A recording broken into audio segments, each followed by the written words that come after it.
Caracas y las provincias venezolanas de principios del siglo XIX reproducen el orden social impuesto por la metrópoli española. El valor principal con el que se estratificaba la sociedad colonial era el honor, que implicaba exclusión por la vía de la etnia a la que se pertenecía, por la vía del dinero, por la vía de la nobleza. Socialmente estaban divididos en castas. Recordemos que el orden colonial hacía que no todos éramos iguales.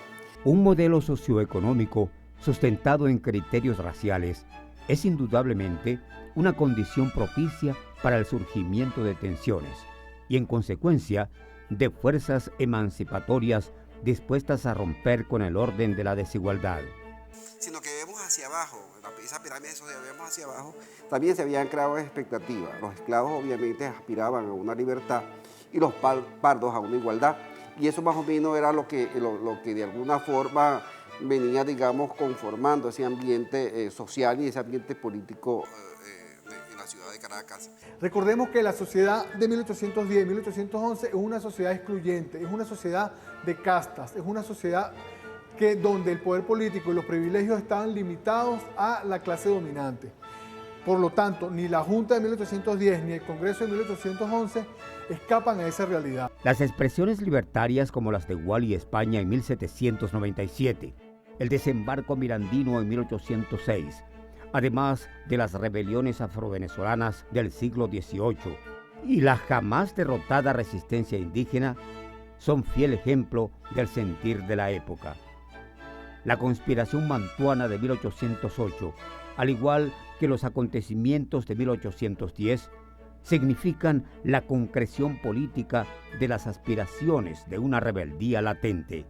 Es por eso que luego de 3 siglos de dominación imperial, el sistema de coloniaje español en Venezuela se hizo intolerable, no solo para la élite mantuana, sino para un pueblo venezolano que sufrió en carne propia los sistemas de exclusión, de opresión y de dominación. Esto desemboca en los hechos del 19 de abril de 1810, donde pardos y mantuanos consolidan el primer acto de gobierno autónomo mediante la constitución de la Junta Suprema Defensora de los Derechos de Fernando VII. Sabemos por toda la documentación que existe que esta junta es claramente revolucionaria, que además es una junta popular, que fue un movimiento popular porque en esta junta actuó el pueblo en la calle. Cuando se formó la junta, cuando se derrocó el gobierno imperial español, que estaba en manos de Emparan aquí en el territorio venezolano, el pueblo en la calle fue el que rechazó el gobierno imperial y rechazó al gobernador y capitán general Emparan. Vicente Emparan, estando exilado en Puerto Rico, escribe una carta al rey hablando de los revolucionarios de Caracas. Cuando están hablando de los revolucionarios de Caracas, él mismo, que fue la autoridad que fue expulsada de aquí, se le está dando una connotación revolucionaria al 19 de abril. De entre los actos políticos de la recién constituida Junta de Caracas, destaca la creación del manifiesto del 27 de abril de 1810, dirigido a los cabildos de América, donde la revolución venezolana se declara independentista y de vocación continental. La vocación de unidad latinoamericana está presente no solamente en nuestros grandes pensadores como Bolívar y como Miranda, sino también en la sociedad venezolana de aquel entonces, como está presente aún ahora esa vocación de unidad latinoamericana, no solamente como estrategia política y militar en aquel momento, que fue como se planteó, sino también como la posibilidad real de mantener frente a los imperios un bloque de poder que se le pudiera oponer. Esto se complementa con los primeros actos políticos donde resalta la visión soberana del proceso que se vive en las provincias que integraban la antigua Capitanía General de Venezuela. ¿Cómo hace esto? A través de la suplantación de autoridades. Lo que antes era metropolitano, ahora eran autoridades caraqueñas. De una vez salen misiones diplomáticas de la Junta para Europa y para las otras provincias de América. Además que la Junta de Gobierno va a enviar a Simón Bolívar en una delegación que va a ir a Inglaterra a pedir apoyo a los ingleses en caso de que los franceses pretendan venir a ocupar territorio. Sin embargo, esto causaría desagrado en las provincias de Coro y Maracaibo, que como lo haría posteriormente la provincia de Guayana, se mantendrían afines a la regencia española, en oposición a la Junta de Caracas, ante la cual no planeaban subordinarse. Recordemos que la provincia de Caracas es la que forma junta y ella comienza a invitar a la provincia de Barcelona, a la provincia de Margarita, a la provincia de Cumaná, a la provincia de Coro, de Guayana y de Maracaibo. Estas últimas tres siguieron fieles a la regencia y se negaron a la decisión de formar junta, considerando primero por las cuestiones de las rivalidades entre las provincias. Caracas, que desde la formación de la Capitanía General de Venezuela en 1777 fue, digamos, el centro político de la Capitanía General. Y las otras provincias siempre había como un recelo allí. Así como la sociedad está dividida desde el punto de vista político, desde el punto de vista ideológico, en patriotas y realistas, esa es una división, una incisión de esa sociedad que también se expresa en términos territoriales. Entonces hay provincias que no se unen, pero sin embargo, lo sabemos, en estas provincias también la sociedad no es homogénea y también en estas provincias había quienes eran patriotas y quienes eran republicanos y quienes también tenían un pensamiento liberal. A la crisis económica, la recuperación paulatina de España, al igual que la crisis militar y de representatividad, se suman los roces entre grupos, los independentistas, los que apuestan por un nexo condicionado y quienes se mantienen fieles a la regencia española. Se hace necesaria la constitución de un cuerpo legítimo que resolviera las dudas sobre la soberanía que ya no recaía en el rey español. Y la Junta, a pesar de lo conservadora que es, va a comenzar a tomar algunas acciones que van a ayudar también a radicalizar el proceso y a radicalizarla a ella misma. Una de la acción más importante que toma esa Junta es que llama a las otras provincias de la gran provincia de Venezuela a designar representantes para constituir un congreso que decida la suerte futura de la nación. Es convocado así, a principios de mayo, un proceso de segundo grado para la conformación de la Junta General de Diputación de las provincias de Venezuela, que conservarían, al igual que la Junta, los derechos de Fernando VII.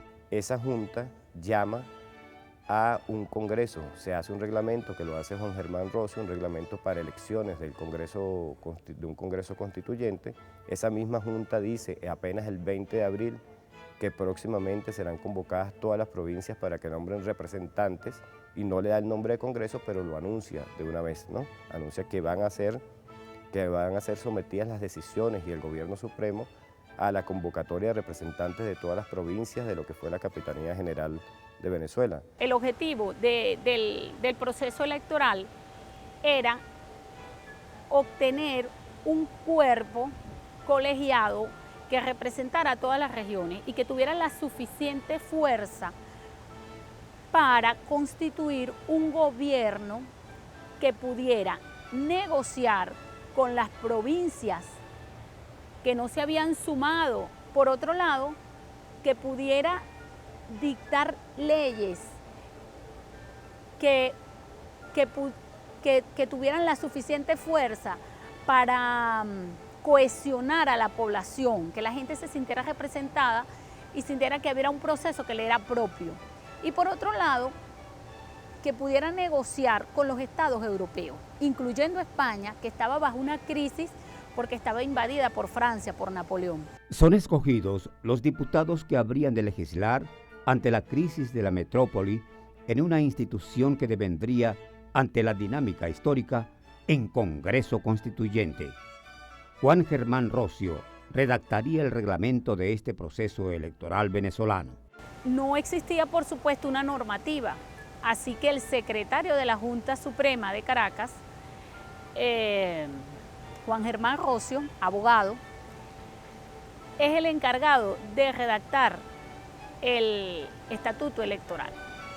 El estatuto electoral es un estatuto de avanzada y hay que verlo dentro del contexto de su época, donde los procesos electorales como tales eran novísimos, no solo en América, sino en Europa, en el mundo entero. Pero tanto la normativa para la elección del Congreso como la Constitución de 1811 mantienen unas maneras de exclusión, pero que cambian, porque es ahora la propiedad la que va a dar la posibilidad de acceder a los derechos políticos o no.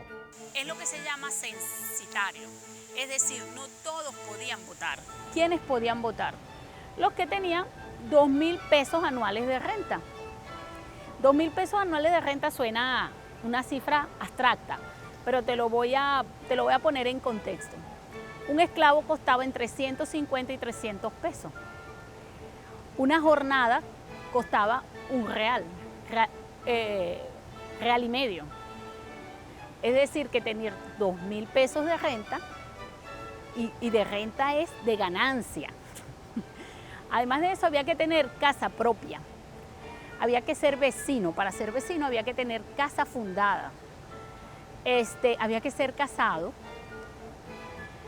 Y no se podía tener una causa judicial abierta. Es decir, tenía que ser lo que nosotros llamamos una persona de buenas costumbres.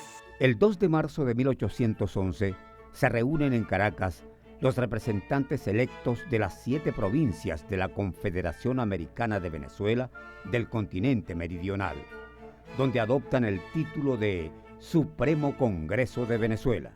Recordemos que el Congreso Constituyente se instala en la Casa de la Esquina del Conde y luego el mismo día va a una misa en la Catedral de Caracas, una misa oficiada por el arzobispo Colly Prat, que era realista, en el cual él los hace jurar por la defensa de los derechos de Fernando. Él seguía, digamos, con esa idea.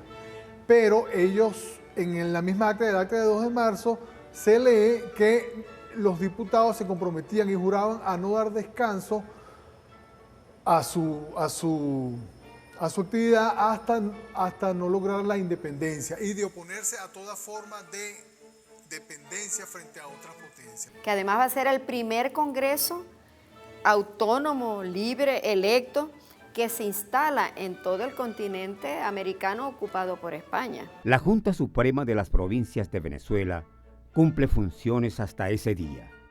Los espacios de la Casa del Conde de San Javier se hacen insuficientes y las sesiones parlamentarias son llevadas a la Capilla Santa Rosa. Se inician los debates y se adoptan las primeras decisiones. Así, el 16 de marzo de 1811, el Congreso designa un triunvirato formado por Cristóbal Mendoza, Juan de Escalona y Baltasar Padrón, quienes se turnarían a la cabeza del Poder Ejecutivo. Y el 6 de marzo de 1811 se establece el primer Poder Ejecutivo de Venezuela, un triunvirato con 3 diputados que se encargarían de llevar a cabo todas las asignaciones políticas, administrativas y económicas. Se estaba dando entonces, digamos, la conformación progresiva del andamiaje institucional de la República. Se estaba dando entonces la formación o la superación a nivel político de lo que se ha llamado el antiguo régimen.